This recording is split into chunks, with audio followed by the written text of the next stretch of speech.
Ohm Youngmisuk, ESPN, NBA reporter, and all over the Clippers, joins us now on Willard and Dibs. Ohm, we're glad to have you. And could you share with everybody how close all of the Clipper players were to not even being alive for this game tonight?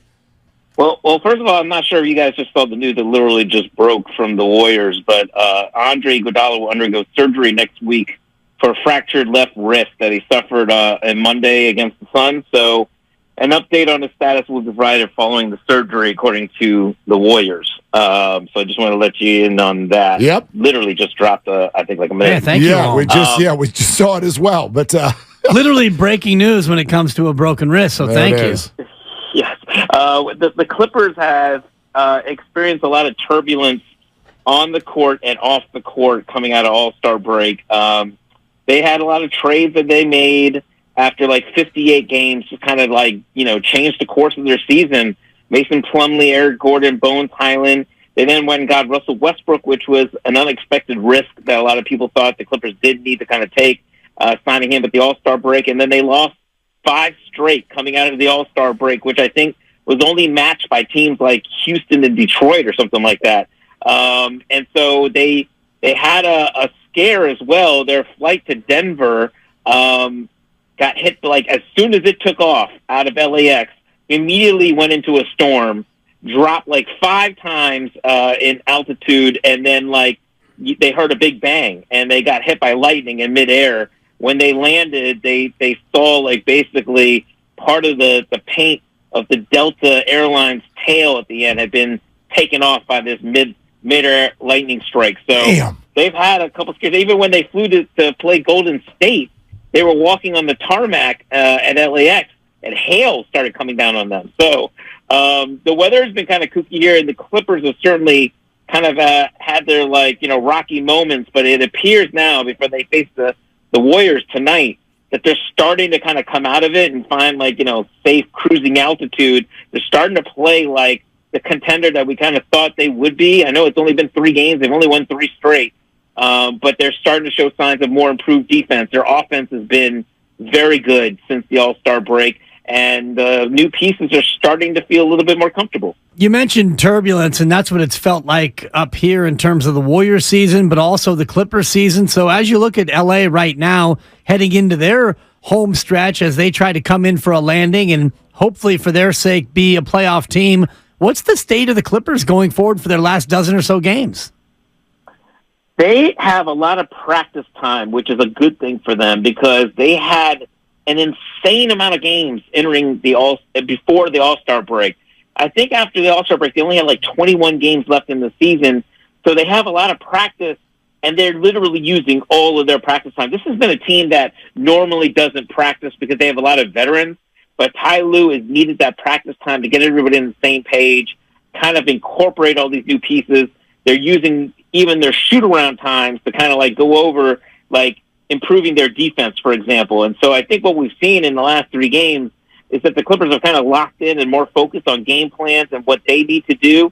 And I think in these final games, they have a couple back-to-backs remaining, which means that Kawhi Leonard will likely sit out one of those games because that's been how they've kept him healthy. And listen, there's no argument for me on that because Kawhi Leonard has been excellent. I mean, he is now in a stretch since January where we're seeing him put up numbers that were playoff Kawhi Leonard. He has scored 33 or more points, I believe, in 5 of his last 9 games. And so he's really looking good. He's shooting the ball good. He's dunking the ball. I think he had 5 dunks against the Toronto Raptors 2 games ago.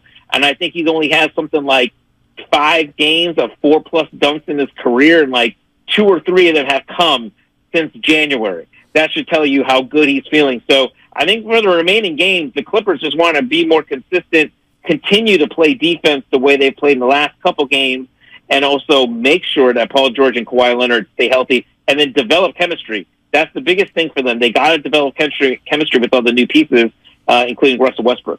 Ohm Youngmisuk is with us here, ESPN, talking Clippers Warriors, which is coming up tonight on 95.7 The Game. You know, Ohm, you mentioned in there the load management thing for Kawhi, and you said, quote, no argument from me. So how about if I counter that, because there is an argument from me. Here's my question. I got triggered last night by Anthony Davis going for 35 and 17, and before the fans had even left the building, they announced that he's not playing the very next night because it was pre-planned. The load management conversation has been well documented, but couldn't I argue it doesn't work? It doesn't work. All of the players who are load managing have gotten here to the month of March, and very few of them are playing. LeBron and Lillard and Brandon Ingram. I know it's a different reason for Ja, Luka, Kyrie. Is load management working if you get to the end of the year and all of these guys are hurt anyway? Okay, so when I mentioned load management earlier, I'm only talking specifically when it comes to Kawhi Leonard. Yeah. With everybody else, you have an argument, and I don't like. I'm an old school head, so I love old school basketball. I like guys that play 82 games a year, and I don't really love where the game is heading, where it's being dominated by medical staff. In this particular case for the Clippers, though, it's hard to argue the results they're getting right now with Kawhi Leonard. If it's working for Kawhi Leonard, okay, and the way he's playing, and if you play him on the second of a back-to-back and he gets hurt in these final 13 games, well, then it really wasn't worth it. It was not worth it at all playing him in one more game. I get it, though. Like, for example, like the Lakers and Clippers, they need every game down the stretch. They need to win these games. It's not like they can take a night off. Totally understand that, 100%. And with the Clippers, there's been a lot of frustration from fans and, people around outside of the team wondering like, Paul George is not playing, Kawhi Leonard's not playing. They're holding these guys out. And it definitely was frustration inside the organization at times when, I think Ty Lue just didn't know when his guys were going to play earlier in the season. But I think right now, with the way, just in talking specifically about Kawhi Leonard, the way he's playing, it's working, so I would say I don't want to risk anything down the stretch. With Anthony Davis, he is playing very good basketball right now, and yes, the Lakers need every win they can get, but at the same time, you can't lose Anthony Davis while LeBron James is out, so I understand, I guess, a little bit of why they're not playing AD, and they're playing very good basketball, so there's a chance they could beat Houston, but Houston, just beat Boston, so you can't take anything for granted. From load management to rust management, the Warriors seem to have found a way to manage Russell Westbrook by not guarding him.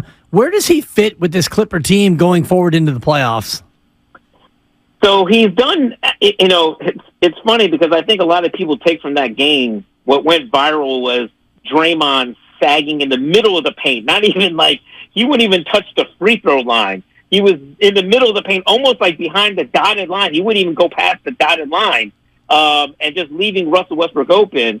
And I think maybe that's kind of a blueprint of maybe what, a taste of things to come for the Clippers down the stretch. But to be honest with you, if you go and watch that game, the Clippers had built a 12-point lead despite all that Golden State did. If anything, maybe the Golden State Warriors lulled the entire Clippers team to sleep from three-point land that night because I think they missed something insane, like 34 or 42 three-point attempts in that game.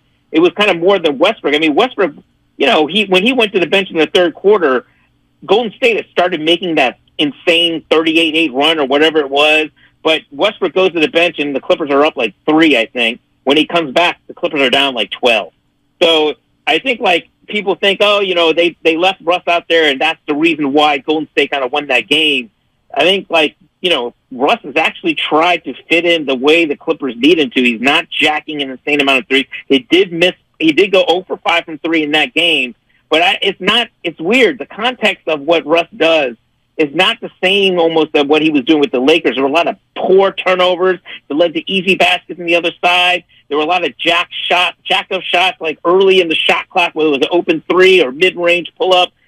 He hasn't done a ton of that with the Clippers.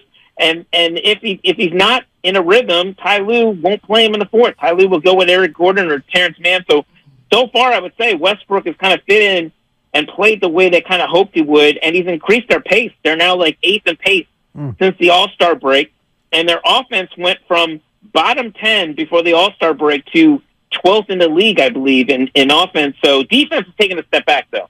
Defense went from top 10 down to something like 25th or something like that after the All-Star break. But their offense has been good. I'm not saying Russell Westbrook's the whole reason why their offense has gotten better. I think all the new pieces have really kind of helped up. And then Kawhi and Paul feeling healthy and dominating lately is kind of what's got the offense going. Yep, tough assignment for the Warriors tonight, but hey, they lose all their road games, so it's all good.